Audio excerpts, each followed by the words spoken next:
As Bíblias no Atos dos Apóstolos, capítulo 3.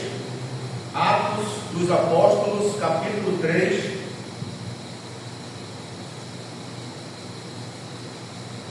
Atos dos Apóstolos, capítulo 3.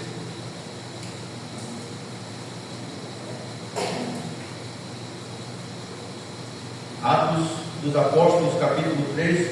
Nós vamos ler do verso 1 de Atos 3 até o verso 4 do capítulo 4. Ou seja, vamos ler todo o capítulo 3 e mais os 4 versículos do capítulo 4.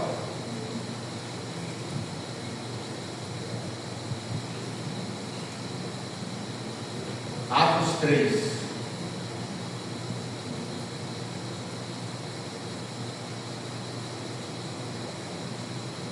Todo o Atos 3 até o 4 do capítulo 4. Diz assim a palavra do Senhor: certo dia, por volta das 3 da tarde, Pedro e João foram ao templo orar. Um homem aleijado de nascença estava sendo carregado. Todos os dias ele era colocado ao lado da porta chamada Formosa, para pedir esmola a quem entrasse no templo.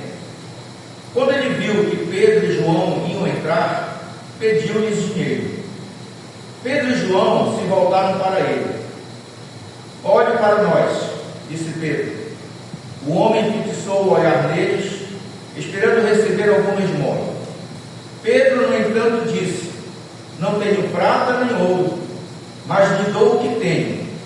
Em nome de Jesus, o Nazareno, levante-se e ande. Então Pedro segurou o aleijado pela mão e o ajudou a levantar-se.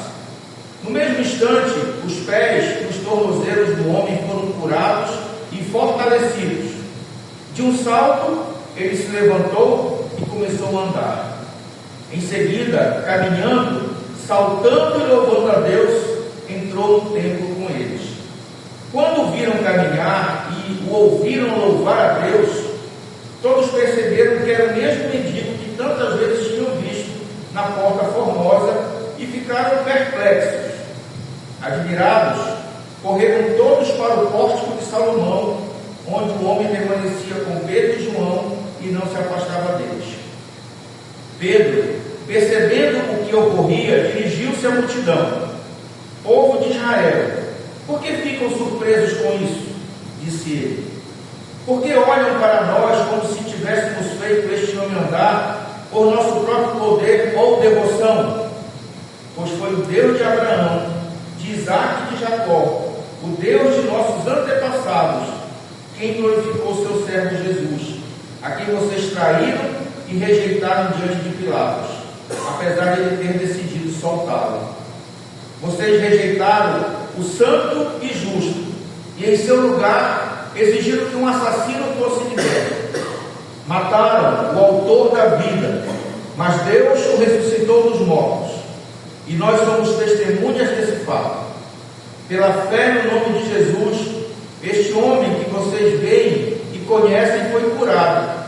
A fé no nome de Jesus o curou diante de seus olhos.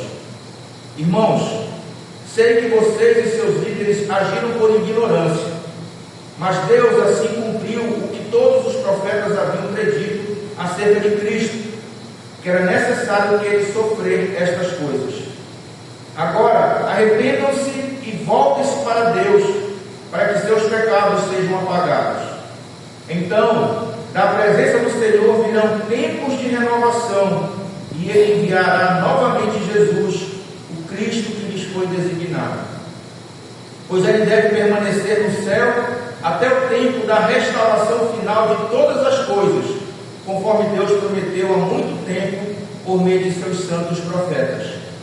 Moisés disse: o Senhor, seu Deus, levantará para vocês um profeta como eu, do meio de seu povo. Ouçam com atenção tudo o que ele lhes disser. Quem não der ouvidos a esse profeta será eliminado do meio do povo. A começar por Samuel, Todos os profetas falaram sobre o que está acontecendo hoje. Vocês são descendentes desses profetas e estão incluídos na aliança que Deus fez com seus antepassados ao dizer a Abraão: por meio de sua descendência, todas as famílias da terra serão abençoadas. Quando Deus ressuscitou seu servo, Ele o enviou primeiro a vocês, o povo de Israel, para abençoá-los, fazendo cada um de vocês se afastar de seus caminhos pecaminosos. Enquanto falavam ao povo, Pedro e João foram confrontados pelos sacerdotes, pelo capitão da guarda do templo e por alguns saduceus. Os líderes estavam muito preocupados, porque Pedro e João ensinavam ao povo que em Jesus há a ressurreição dos mortos. Eles os prenderam e, como já anoitecia, os colocaram na prisão até a manhã seguinte. Muitos que tinham ouvido a mensagem creram, totalizando agora cerca de 5.000 homens. Amém. Queridos, é claro que o nome é mais do que uma forma de identificação. Pode significar autoridade, pode significar reputação, pode significar poder. Quando alguém diz assim, use o meu nome, espera-se que seja um nome digno de ser usado, que não vá trazer vergonha e nem vá trazer desonra. Se o presidente da República ou o ministro der uma ordem, ela deve ser cumprida por aqueles que recebem a ordem. Mas se eu tentasse dar as mesmas ordens no lugar deles, ninguém levaria em consideração. Por quê? Porque o meu nome não tem respaldo como de uma autoridade oficial. Mas o nome de Jesus tem toda a autoridade. O seu nome está acima de todo nome. Jesus merece nossa adoração e nossa obediência. A grande preocupação dos primeiros cristãos era que o nome do Senhor Jesus, o Filho de Deus, fosse glorificado, honrado e respeitado. Os cristãos de hoje também devem ter essa mesma motivação, devem ter essa mesma preocupação. Por isso eu quero trazer a mensagem de hoje sobre o tema: o poder do nome de Jesus Cristo. E há 3 partes nesse texto, e cada parte dela revela algo maravilhoso sobre Jesus. A primeira parte fala de Jesus, o médico, do verso 1 até o verso 10. É normal, quando nós lemos a palavra, nós vemos que Pedro e João são vistos juntos com muita frequência nas Escrituras. Eles eram sócios do negócio da pesca, eles prepararam a última ceia judaica para Jesus, foram eles que correram logo cedo no sepulcro, no domingo da Páscoa, para verificar o túmulo de Jesus, e foram eles que foram pregar aos samaritanos que creram em Cristo, como diz lá Atos capítulo 8, verso 14. E uma vez que os discípulos, eles começaram a viver na plenitude do Espírito Santo, eles deixaram de competir por grandeza e passaram a trabalhar juntos, empenhados para edificar a igreja. O fato de Pedro notar esse mendigo que nós vimos no texto, esse mendigo coxo, é outra evidência do ministério do Espírito Santo. Sem dúvida, uma multidão de pessoas estava perto do templo, e no meio dessa multidão havia muitos mendigos, mas o Senhor ordenou que Pedro curasse um mendigo coxo que estava junto à porta formosa. Essa porta formosa era uma porta feita de bronze de Corinto, e era tão brilhosa que ela parecia ouro, e sem dúvida era um local excelente para mendigos estarem pedindo esmolas. E lembrando e entendendo que a prática de dar esmolas era uma prática importante da fé judaica. Então, aos arredores do templo, era uma região lucrativa para os mendigos. Só que os 2 apóstolos, João e Pedro, quando entram, passam por essa porta, eles não tinham dinheiro para dar. Mas a maior necessidade daquele homem não era financeira. Aquele homem precisava de salvação para a sua alma e de cura para o seu corpo. E nenhum dinheiro do mundo poderia dar-lhe a salvação, nem trazer-lhe a cura. Pelo poder do nome de Jesus Cristo, o mendigo foi completamente, imediatamente curado. E ficou tão entusiasmado, ficou tão contente, que parecia uma criança. Então saiu saltando de um lado para outro e louvando a Deus. Irmãos, nós podemos ver nesse homem uma ilustração da nossa salvação. Aquele homem, ele nasceu coxo, como diz o texto. Todos nós nascemos coxos também, sem poder andar de maneira que agrade a Deus. Adão, quando caiu, ele passou a sua deficiência para todos nós que somos seus descendentes. Então todos nós também nascemos coxos espiritualmente. Aquele homem, o texto diz que mostra que ele era pobre. Ele ficava na porta do templo, ali pedindo esmolas. Como pecadores, nós estamos falidos, incapazes de pagar a alta dívida que temos com Deus. Podemos ver também aquele homem que estava fora do templo. Ele não estava dentro, ele estava à porta do templo. E saibam que por mais perto que fiquem da porta, todos os pecadores se encontram longe de Deus. O homem foi curado totalmente pela graça de Deus. A sua cura ele foi imediata. Assim que Pedro deu a ordem em nome de Jesus Cristo, ele levantou na hora e pulou, alegre, grato a Deus pelo milagre. Só Jesus Cristo pode nos salvar e curar, para que possamos, tal como aquele mendigo, sairmos pulando de alegria, louvando e exaltando o nome do Senhor. A primeira parte então nos mostra Jesus, o médico. A segunda parte desse texto, que nós podemos encontrar nesse texto que nós lemos, é do verso 11 ao 16, que mostra que Jesus é o Filho de Deus. A cura do mendigo coxo fez a uma multidão se juntar ao redor deles três: Pedro, João e o mendigo. E Pedro então aproveita aquele momento para esclarecer que a fonte do milagre não era ele, mas era Jesus Cristo, o Filho de Deus. Foi ele que curou aquele mendigo. E com muita sabedoria então Pedro afirmou que foi Deus, que foi o Deus de seus pais, o Deus dos seus antepassados, foi o Deus de Abraão, foi o Deus de Isaac, foi o Deus de Jacó que glorificou o seu próprio filho. Sem dúvida, o Espírito Santo de Deus encheu Pedro de ousadia para lembrar aos judeus a forma como eles haviam tratado Jesus, o Messias. Eles negaram Jesus e o entregaram para ser crucificado. E muito pior ainda, além de tudo isso, eles pediram que Barrabás, que era um assassino, era um bandido perigoso, fosse solto para que Jesus, o inocente, fosse crucificado como um malfeitor.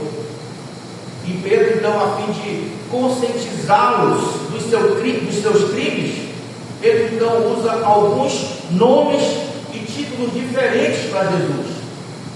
Pedro se refere a Jesus como servo do Senhor, como santo, como justo, como autor da vida. Para que ele faz isso? Para mostrar para os judeus que eles não haviam entregado um homem qualquer para ser crucificado. Eles tinham entregue o próprio Messias, o próprio Filho de Deus, o servo do Senhor, o santo, o justo, o autor da vida. Queridos, quando nós olhamos para o Calvário pode ter sido a última palavra de Jesus homem, mas o sepulcro vazio é a palavra perpétua de Deus para os homens. Deus glorificou o seu Filho, ressuscitando dos mortos e levando de volta ao céu. O mendigo curado Aquele menino foi curado naquele dia por Pedro. Era a prova de que Jesus estava vivo. Nós também, nós somos a prova de que Jesus está vivo e que Ele ainda faz milagres. Se havia um povo culpado, era aquele povo para o qual Pedro estava se dirigindo no templo. Eram culpados de matar o próprio Messias. E o texto não diz, e nós não conseguimos saber quantos cidadãos daquele tempo também concordaram com aquela decisão da maioria. Mas nós podemos sim imaginar tão grande remorso do povo ao descobrir que haviam traído e assassinado o próprio Messias, o próprio Filho de Deus.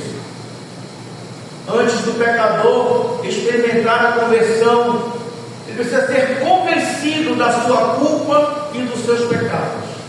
Da mesma forma que uma pessoa que está enferma, enquanto ela não se convencer que ela está doente, ela jamais aceitará um diagnóstico ou um tratamento.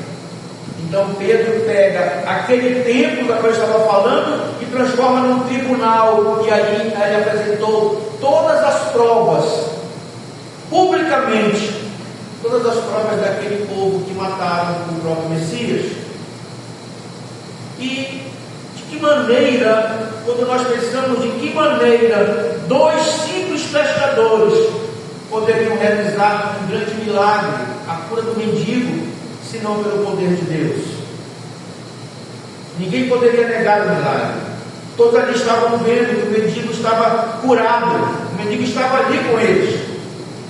Viram um mendigo de saúde perfeita, pulando, se alegrando, os pés eram tortos, os pés ficaram perfeitos. Ninguém poderia negar. Porém, se aceitasse o milagre, teriam que reconhecer que Jesus Cristo é verdadeiramente o Filho de Deus e que no seu nome há poder. E aí eu pergunto para você nessa noite: será que nós já reconhecemos o grande milagre que Jesus fez em nossas vidas? Já paramos para reconhecer que grande milagre foi esse? Será que já reconhecemos Jesus Cristo como Filho de Deus? Que Deus tem nome, que o seu nome tem poder para salvar, para curar, para transformar e para libertar? Já reconhecemos isso? Já sabemos disso? A terceira parte que o texto também nos apresenta, dos versos 17 até o verso 4, capítulo 4, vem falar de Jesus, o Salvador. E é interessante que Pedro não deixou aquele povo sem esperança. E na verdade, quando você lê o texto, você parece que vê Pedro defendendo. Quando ele diz assim: olha, vocês agiram por ignorância, eu sei disso. Ainda que a ignorância não remova a culpa do pecado, a ignorância, ela atenua as consequências. E existem certos mistérios, irmãos, que a mente humana não é capaz de compreender completamente. E isso nos leva então a aceitá-los pela fé, e não somente pela fé. Saibam que, mesmo que não queiramos permitir que Deus governe nossas vidas, ainda assim Ele prevalece e sempre cumpre os seus planos e os seus propósitos.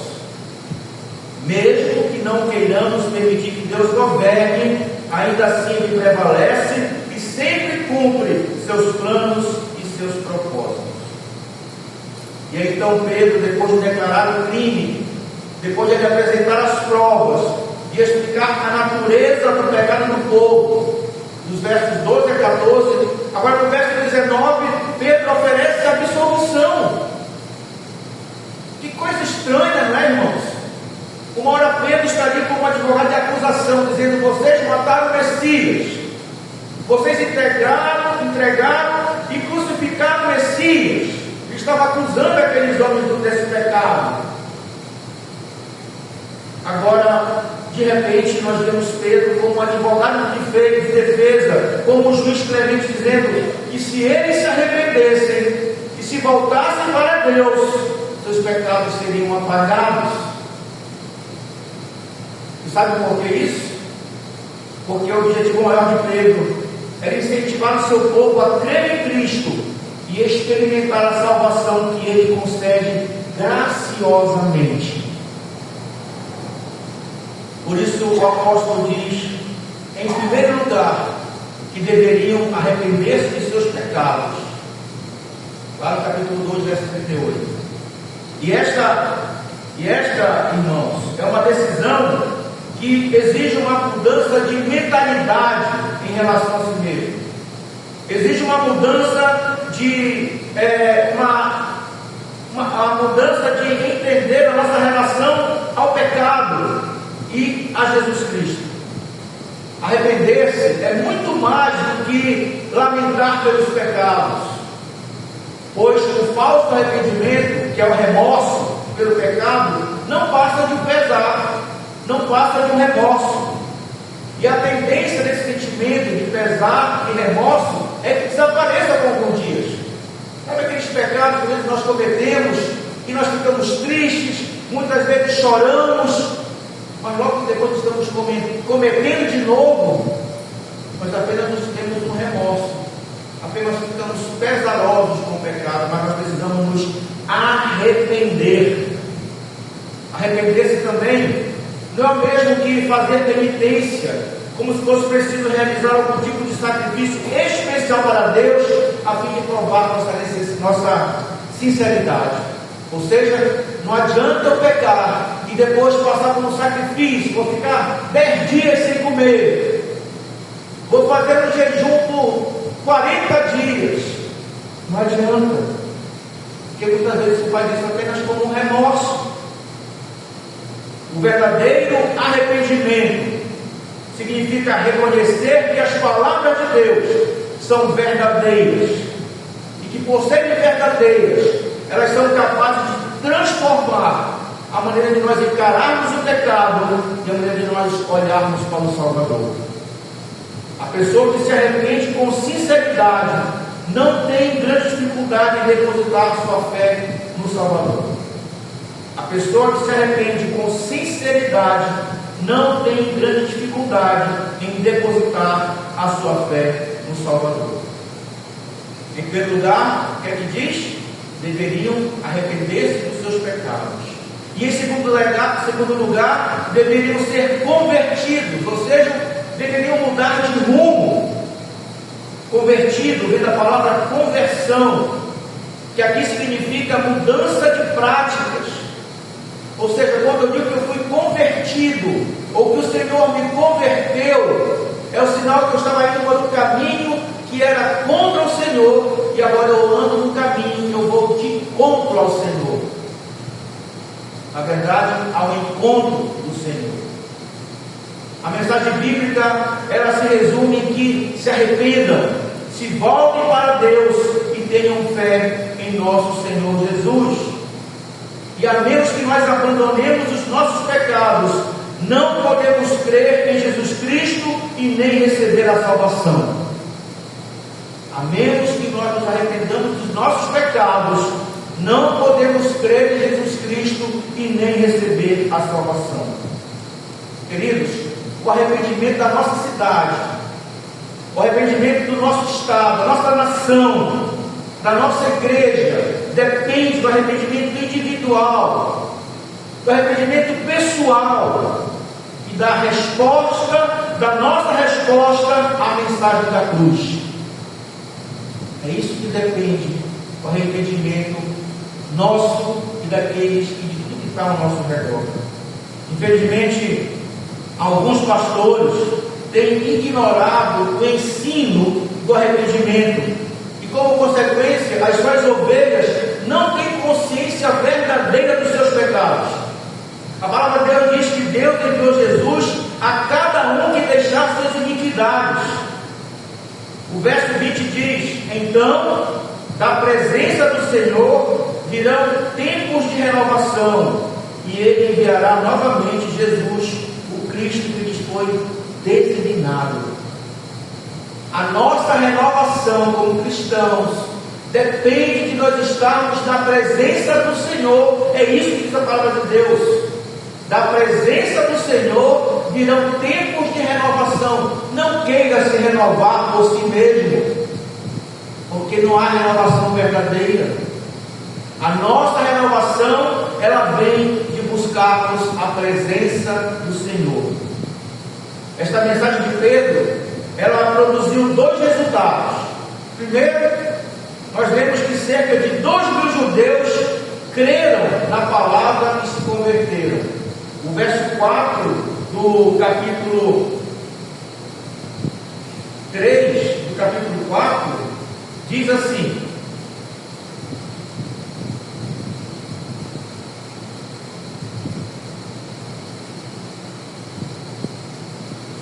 muitos que tinham ouvido a mensagem creram, totalizando agora cerca de 5.000 homens. Mas eu falei 2.000, não foi? Falei 2.000. Porque se soma à primeira pregação de Pedro, lá no capítulo 2 de Atos, que fala que ali se converteram 3.000 homens. E agora mais de 2.000 se convertem. E quase 5.000 homens foram convertidos pela palavra, pela segunda pregação de Pedro. E o outro resultado que essa mensagem de Pedro produz é que os líderes religiosos rejeitaram a mensagem e tentaram calar os apóstolos. Concluindo, queridos, eu quero trazer algumas verdades práticas que devem servir de estímulos, de ânimo para todos que são cristãos, para que todo cristão possa testemunhar a respeito de Cristo. A primeira verdade é que Deus é longânimo. Deus não se irrita facilmente com os pecadores. Os líderes de Israel tinham rejeitado o ministério de João Batista e o ministério de Jesus. No entanto, Deus lhes deu a oportunidade de se arrependerem e serem salvos. Não é isso que Pedro diz? Se arrependam, que vocês podem ser salvos. Aqueles judeus haviam negado e assassinado o próprio Messias, mas Deus então reteve o seu julgamento pacientemente e enviou o Espírito Santo para tratar com eles, para cuidar deles. O povo de Deus hoje deve ser longânimo ao testemunhar Cristo para o mundo. Segunda verdade que nós aprendemos aqui: o verdadeiro testemunho inclui as más notícias do pecado e da culpa, mas também as boas notícias da salvação pela fé em Jesus Cristo. Graças a Deus que não falamos apenas daquilo que é mal, mas daquilo que Cristo fez conosco. Quando eu falo do meu passado, que era mal, agora eu falo do meu presente, que Deus me transformou e tem me transformado a cada dia. Boas notícias da salvação. Não pode haver fé em Cristo sem haver antes arrependimento do pecado. Não existe nova fé, nova criatura, nova vida, se não houver arrependimento do pecado, abandono de pecado.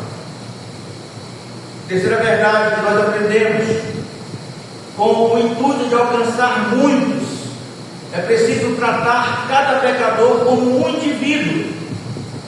Pedro e João ali tinham muitas pessoas necessitadas.